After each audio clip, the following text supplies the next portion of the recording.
Greetings again as we come again to this Bible study as we continue with our study, Building Characters for Eternity, based on Genesis chapter 49. Today we're starting on another character, that is Simeon and Levi. Let me just read what Jacob says to these two. He put them together. That is in Genesis chapter 49, verse 5 up to 7. It says, Simeon and Levi are brothers. Instruments of cruelty are in their dwelling place. Let not my soul enter their council. Let not my honor be united to their assembly. For in their anger they slew a man, and in their self-will they hamstrung an ox. Cursed be their anger, for it is fierce, and their wrath, for it is cruel. I will divide them in Jacob and scatter them in Israel. Now, Jacob is talking in a very inspirational way here as he puts these two together. Simeon and Levi, we follow their story in Genesis chapter 34 from verse 1 up to 31. We come to understanding what Jacob is talking about as he talks to these two. He says they were armed with murderous hate. When Jacob settled in Shechem, Jacob had one daughter who was their sister. When they were living in Shechem, she went out one day just to visit the daughters of the land, to make friends, we can say. And while she was out there, the prince of the land, the Shechemites, they lived there, and the king. And this king had a son who was a prince. This prince saw her and he loved her. And he forced himself to her as a way to try and get her for himself. And Dana, when she went back home, she told her parents what had happened, that this man had actually abused her. So Jacob waited, and when all the brothers of Dana had come, he told his sons what had happened. And Simeon and Levi particularly were very angry. Now, the Shechemites and his son, they sent and came to Jacob to ask for a hand in marriage for Dana. Now, knowing that Jacob had an instruction that he could not intermarry with all the other people around, he had been called by God for a special purpose. And therefore, he was not to intermarry with the surrounding people, nor to give into marriage his own daughter. But then when this had happened already, his son, the son of the king, had defiled Jacob's daughter. And the brothers suggested, especially Simeon and Levi, they suggested to say, okay, we can talk, we can marry our sister, Jacob's daughter, to you only on one condition, that you be like us, you have got to be circumcised. And then they said, on condition of that, therefore we can talk further. You go and circumcise every man in your village. And then after all this is done, you can come and then we talk. And we read in the story there to understand that the king and the prince were very happy on that arrangement. They said, no, that's not a problem. We can easily do that. They went and organized that all men had to be circumcised on a certain day. Now, these two sons of Jacob were quite crafty. And they waited, apparently, for those who do circumcision. The third day after the act has been done, the ritual has been done, it is the day where the body comes down with fever, and the men are actually quite weak and incapable. So on that third day after the circumcision was done, and all the men in the village were incapacitated, as we can say, Simeon and Levi, they armed themselves, went and attacked them, and killed all men in Shechem. They killed almost every man. Now, when Jacob heard what his two sons had done, Jacob was devastated.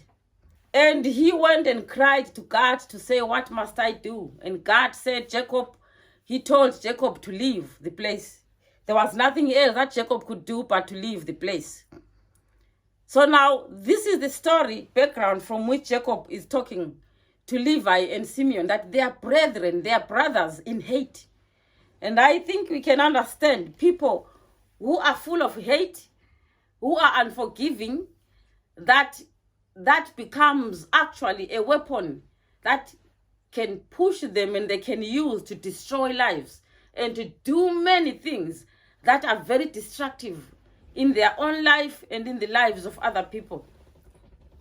Now we find that putting them in two makes two gates in heaven, or two gates in the New Jerusalem, through which people who have a similar character will go into the city. Their character is represented in two gates.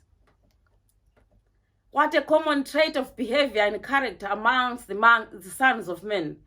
One gate could not accommodate these fellas. That actually tells us what a common trait of character we have in the world. People who are full of vengeance, people who are very hateful, people who will do anything just to gratify their anger. They will not forgive. They will rather revenge.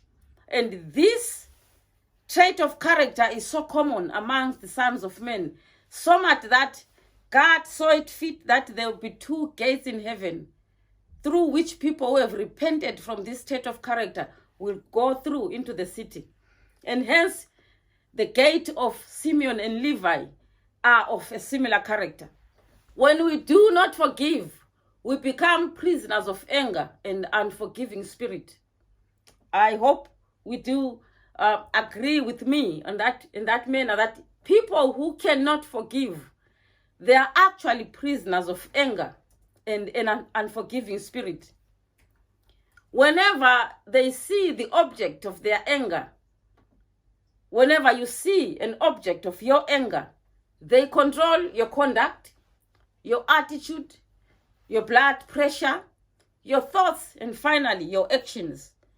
You can never be at peace until you have done something that makes you feel gratified that you have put them in pain, in vengeance.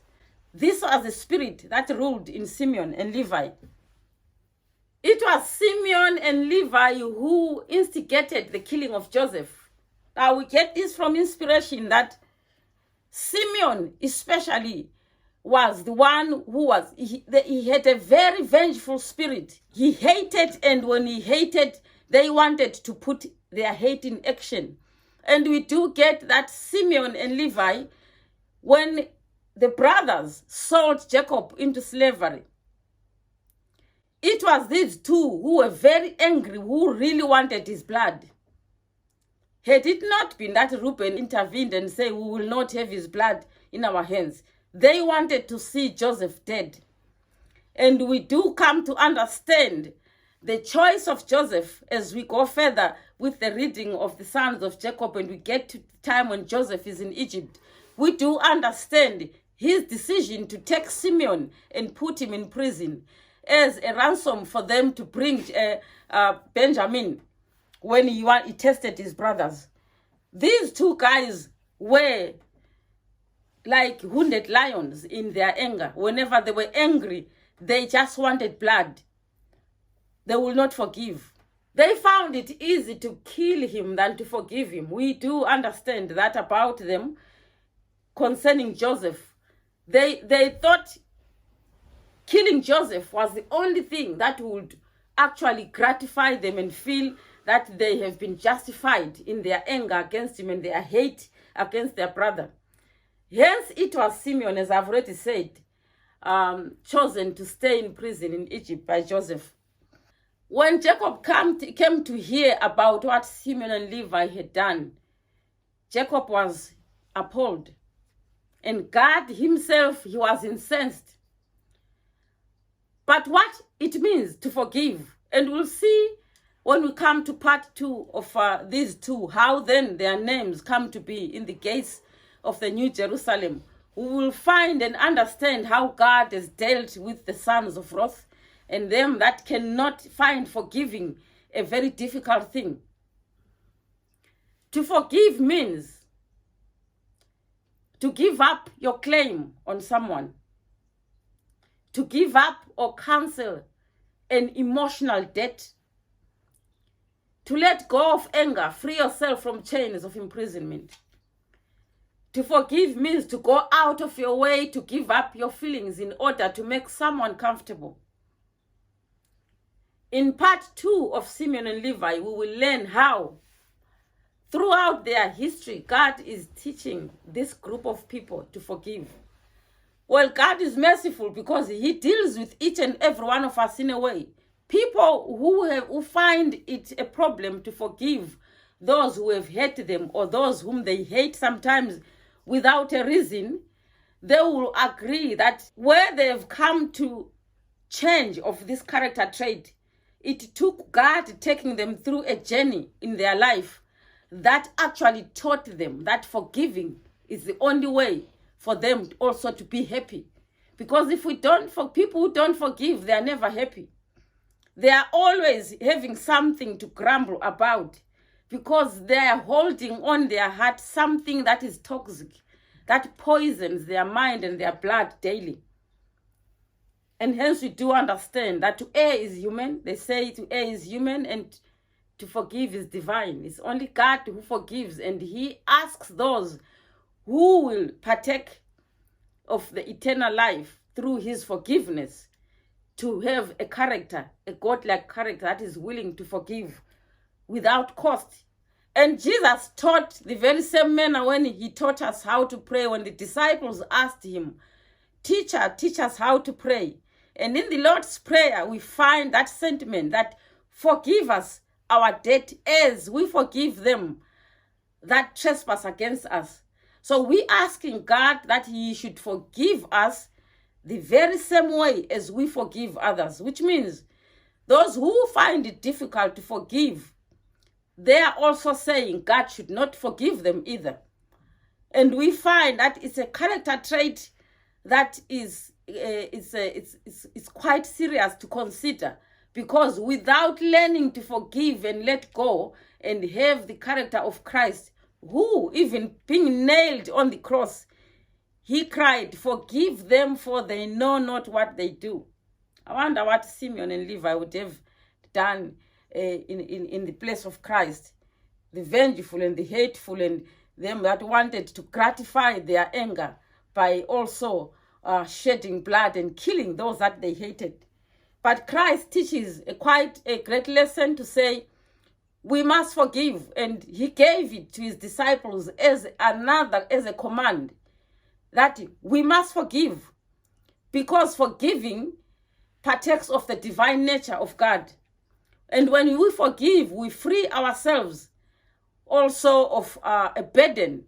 People who are unforgiving have a burden that they carry all around. Wherever they go, whatever they do, they are always imagining that people have got something against them.